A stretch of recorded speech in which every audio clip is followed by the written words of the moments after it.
जिसको वो दौलत चाहिए दौलत रखे, जिसको आत्मधन की दौलत चाहिए वो अपना उस दौलत को लेके अलग हो जाए। तो वो तो जग जाहिर है कि किसको क्या चाहिए। जिसको जिसमें इच्छा होगी जिस चीज की वो आदमी उसकी तरफ रहेगा। जिसको दुनिया चाहिए होगी वो दुनिया में रहेगा, जिसको परमात्मा चाहिए होगा वो परमात्मा की तरफ चला जाएगा।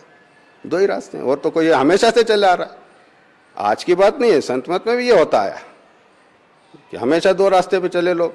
जिनको यहाँ का चाहिए उनको वो मिलता है, ऐसी बात नहीं कि नहीं मिलता है, और वो लोग उनसे जुड़ जाते हैं। और जिसको परमात्मा की चिंता है, अपनी जीवात्मा की चिंता है, वो उस काम को करेगा।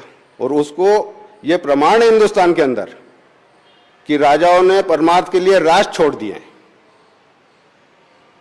भोग नहीं उसमें किया है। और जिसको भोग की इच्छा है वो उसमें लिप्त रहे, उनको कुछ नहीं मिला। संत मत इतनी। जिस समय आप स्वामी जी के साथ रहते थे, आप लंबे समय तक उनके साथ रहे, कभी इस तरह की कोई बात हुई, कभी कोई ऐसा प्रसंग आया? किस तरह का? इस तरह का कि उनके बाद कौन होगा, कैसे होगा, ये सारा एम्पायर कैसे चलेगा पूरा? हमने कभी ये नहीं सोचा, हम आज भी नहीं सोचना चाहते थे। जब आखिरी दिन था स्वामी महाराज का, उस दिन भी मैं मौजूद था वहाँ गुड़गांव में। तो ऐसी हमारे दिल में कोई ख्वाहिश नहीं थी कि आगे कौन देखेगा, क्योंकि ये बात तो पहले बता ही चुके थे गुरु महाराज। हमें उस बात में कोई शंका नहीं, आज भी शंका नहीं है। जो स्वामी महाराज ने बोला हमारे सिर माथे, हम उनके वचनों से एक इंच भी इधर उधर होने वाले नहीं। यानी जो पब्लिक मीटिंग में कहा था वही आप लोग मानते हैं? क्योंकि गुरु महाराज, मैंने कई बार सुना, कई मंचों से स्वामी महाराज ये बोले, मैं मंच पे बैठ के या खड़ा होके जो भी बोलूंगा वो पत्थर की लकीर होगी, और न वो कभी झूठ होगी न गलत होगी। तो हमें उस बात पे पूरा विश्वास है। ऐसा क्यों बोला था? उस मंच से उन्होंने बोला था तो क्या उनको ऐसा लग रहा था, पहले से कोई एहसास था? नहीं, एहसास की कोई बात नहीं, बाकी उनके वचनों में इतनी सत्यता थी, इसलिए वो ऐसा बोलते थे कि जो मंच के ऊपर खड़ा होके कोई भी बोले, क्योंकि खाली भाषण नहीं है वो मंच पे महापुरुषों का बोलना, वो तो सीधे ऊपर से उतरने वाले वचन होते हैं। जो वेद और हम जो धार्मिक पुस्तकें पढ़ते हैं, ये कोई साधारण पुस्तकें नहीं है जो हम स्कूल में पढ़ें, ये वो चीज है, वो वचन है ये। जैसे आप उनके डेवोटी हैं, आप उनके अनुयायी हैं, आप कह रहे हैं कि उनका कहा पत्थर की लकीर है, तो पंकज यादव भी तो उनके डेवोटी हैं, फिर वो क्यों पत्थर की लकीर नहीं मानते हैं स्वामी जी के? जैसा एक बीमार आदमी वैद्य के पास चला जाए और वो आपको दवाई दे और उसके बाद कहे बच्चा ये पथ्य मानना, तुम ये करोगे तो फायदा होगा और ये नहीं पथ्य करोगे तो तुमको फायदा इस चीज का नहीं होगा। तो ये तो हम पे डिपेंड करता है कि हम उस पथ्य को कितना पालते हैं।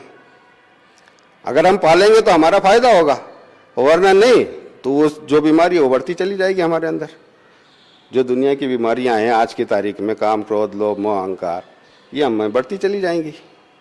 अगर इससे हमको छुटकारा पाना है तो हमको जो पथ बताए गए, गुरु महाराज ने जो मार्ग दिखाया है उस पे हम चले। तो ये तो अपने ऊपर डिपेंड करता है। बीमारी एक, वेद एक, दवा एक, लेकिन पथ्य न पालने से उसका फायदा अलग अलग हो जाता है। हमारे चैनल के जरिए क्या संदेश देना चाहेंगे? पंकज यादव को क्या संदेश देना चाहेंगे आप? पंकज को मैं यही कहना चाहूंगा कि जो गुरु महाराज ने व्यवस्था बना के गए उसके ऊपर पूरे आत्मा के साथ, पूरे मन के साथ अमल करे, और कोई द्वेष न रखे, और कोई भी मतलब अगर वो चाहे कि इस विषय का समाधान निकाला जाए तो मैं उसके लिए आगे रह के और पूरी इसमें भाग लेने के लिए तैयार हूं। मैं दोनों को समझा सकता हूं, मैं दोनों से बात कर सकता हूं, और मैं चाहता हूं कि जो गुरु महाराज का नाम इतना अभी उछाला जा रहा है वो इस तरह से न हो, मेरी ये इच्छा है। सरकार भी बायस्ड है यूपी की? क्या सरकार को भी ऐसा लगता है कि पंकज यादव को सपोर्ट करना चाहिए? अब वो तो उनकी सोच है, उसके लिए अपन क्या कर सकते हैं, वो तो सरकार का विषय है। वो कोई अपने, अब भाई कोई क्या करना चाहता है ये तो मतलब अपन उसके लिए बंधन नहीं डाल सकते, वो तो उनकी मर्जी की बात है।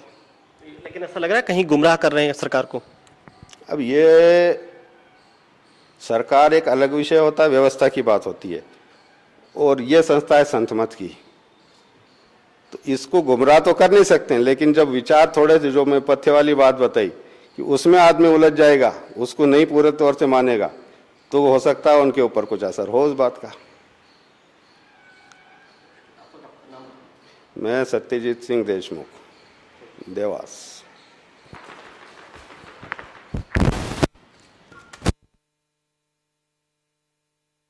बहुत बढ़िया।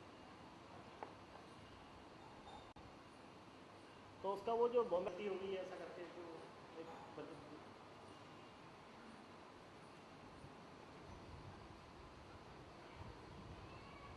हाँ, तो उसका बाइक ले लूँगा मैं, उसका लाइन अप कर लेता हूँ।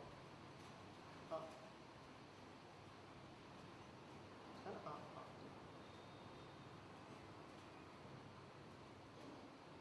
तो एक ही हमारे यहाँ पौधा हॉस्पिटल में, तो उसको पहले पॉजिटिव बता दिया गया था, लेकिन बाद में राष्ट्रीय में पराशर, ये कौन है?